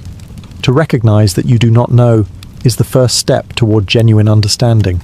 He believed most people lived with false confidence, mistaking inherited opinions for knowledge. His method stripped those opinions down to their foundations and found them wanting. For the person being questioned, the experience could be deeply uncomfortable. Reputation collapsed in public. Answers that once impressed audiences now sounded empty. Socrates offered no replacement doctrine, no final definition to cling to. He ended conversations in uncertainty not resolution. Many found this infuriating. A man who takes away your certainty without offering comfort is rarely loved. To Socrates, however, this discomfort was ethical. He believed unexamined beliefs led to injustice, arrogance, and moral failure. A society that rewarded confidence over understanding was dangerous. His questioning was a form of moral surgery, painful, but necessary. If it hurt, that meant it was working. The method also revealed a deeper threat. It treated all participants as intellectually equal. Kings, generals, artisans, everyone was subject to the same logical standards. No title could protect a bad argument. In a society built on hierarchy and honor, this leveling effect was radical. Socrates' conversations spread by word of mouth. They were witnessed, remembered, repeated. Even those who avoided him heard stories of men undone by simple questions. His reputation grew, paradoxically, as a man who denied having wisdom. He became famous for exposing the illusion of wisdom in others. The Socratic method did not create enemies through insult or rebellion. It created them through silence, confusion, and self-doubt. And over time, that proved far more dangerous than open defiance. Socrates insisted he was not a teacher, yet few figures in Athens shaped young minds more profoundly. He founded no school, wrote no curriculum, and accepted no formal students. Instead, learning gathered around him organically, drawn by curiosity rather than obligation. Young Athenians followed him through the city, listening as he questioned merchants, politicians, and generals with equal calm. Education, in Socrates' world, happened in motion. This refusal to formalize teaching was deliberate. Schools implied authority and doctrine. Socrates rejected both. He believed wisdom could not be handed down like a set of rules. It had to be discovered through questioning. Anyone claiming to teach virtue, in his view, misunderstood it. Virtue was not information. It was a way of examining one's life. Among those drawn to him were men who would later define Athenian intellectual history. Plato was the most famous. As a young man, Plato was captivated by Socrates' relentless honesty and moral seriousness. He would later preserve Socrates' conversations in dialogue form, transforming a man who wrote nothing into one of the most influential voices in Western thought. Without Plato, Socrates might have vanished into rumor. Not all followers reflected well on their informal mentor. Alcibiades, brilliant, ambitious, and notoriously unstable, admired Socrates deeply while embodying everything Socrates criticized. Charismatic and reckless, Alcibiades would later betray Athens politically, lending weight to the accusation that Socrates corrupted the youth. Whether Socrates influenced Alcibiades, or merely failed to restrain him, became a question with deadly consequences. This was the danger of Socrates' influence. He encouraged independent thought, but offered no safeguards against misuse. He dismantled certainty without rebuilding structure. For some students, this led to intellectual humility. For others, it fed arrogance, the belief that all conventions were empty and all authority suspect. Socrates took no responsibility for how his ideas were applied. He believed moral responsibility belonged to the individual. This stance made sense philosophically, but it looked irresponsible politically. Athens expected teachers to shape loyal citizens. Socrates shaped questioners instead. To the city, this distinction mattered. A man who attracted youth, challenged norms, and refused accountability appeared increasingly suspect. What had once seemed like harmless eccentricity began to look like influence without control. Socrates had no school, but his presence educated a generation. And Athens would soon decide that this kind of education was a threat it could no longer tolerate. Socrates did not live in a stable or confident city. His adult life unfolded during Athens' long descent from imperial power to humiliation. The Peloponnesian War drained resources, killed thousands, and shattered the belief that Athenian democracy was invincible. Plague swept through the city. Allies defected. Enemies pressed in. By the end, Athens was defeated, occupied, and deeply traumatized. In times like these, societies look for reassurance. They reward loyalty, conformity, and comforting narratives. Socrates offered none of that. He did not praise the crowd. He did not flatter leaders. He did not blame enemies for everything that went wrong. Instead, he continued asking whether Athens was just, whether its decisions were wise, and whether its leaders actually understood virtue at all. This made him intolerable to many. Questioning authority during peace is annoying. Questioning it after defeat feels like betrayal. Socrates had served as a soldier earlier in life and was widely regarded as personally brave. He endured hardship without complaint and showed physical courage in battle. This made it harder to dismiss him as a coward or foreign sympathizer. His loyalty was not in doubt. His judgment was. During moments of political crisis, Socrates refused to cooperate with injustice, even when ordered by the state. When democratic leaders demanded unlawful actions, he declined. When an oligarchic regime briefly seized power and ordered him to participate in arrests, he again refused. He did not protest loudly. He simply did not comply. This quiet resistance infuriated both sides. Democracies tolerate dissent poorly when frightened.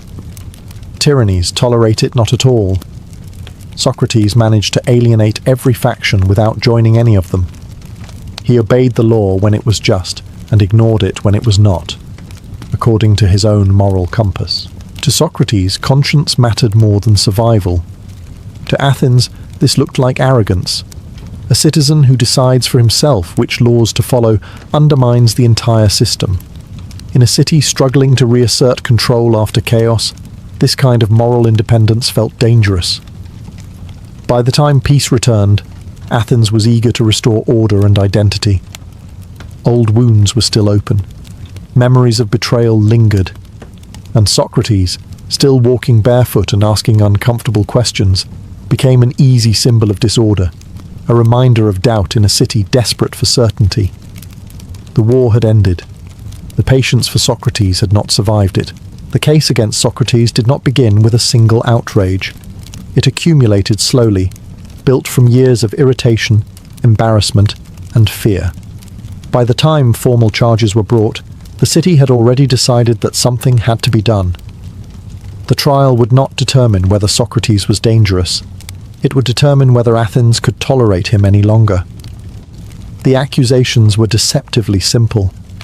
Socrates was charged with impiety, failing to acknowledge the gods of the city and introducing new divine influences, and with corrupting the youth.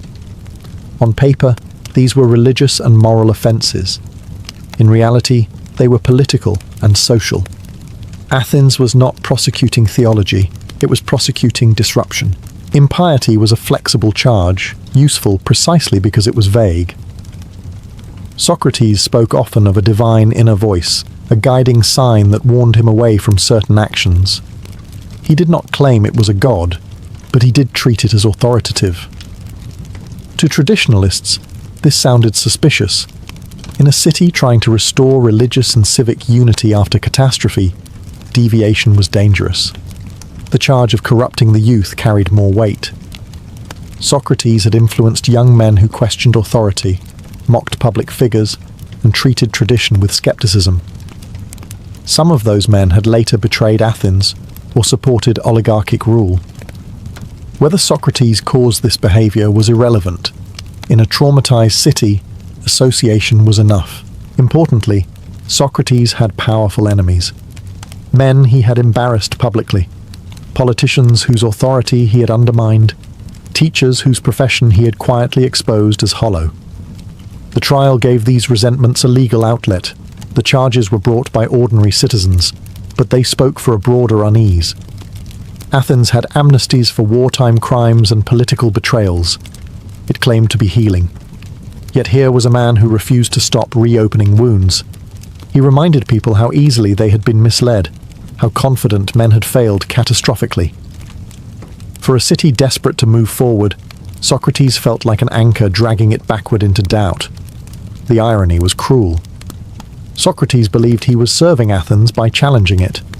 He saw questioning as an act of loyalty, not rebellion. But the city no longer wanted to be questioned. It wanted reassurance, stability, and clear boundaries. The trial was not about whether Socrates believed in the gods. It was about whether a society under strain could survive a man who refused to stop asking why. When the trial began, many Athenians expected Socrates to save himself. The courts were not neutral arenas of law in the modern sense. Verdicts were shaped by emotion, reputation, and performance. Defendants were expected to plead, flatter, and appeal to pity. Tears were common.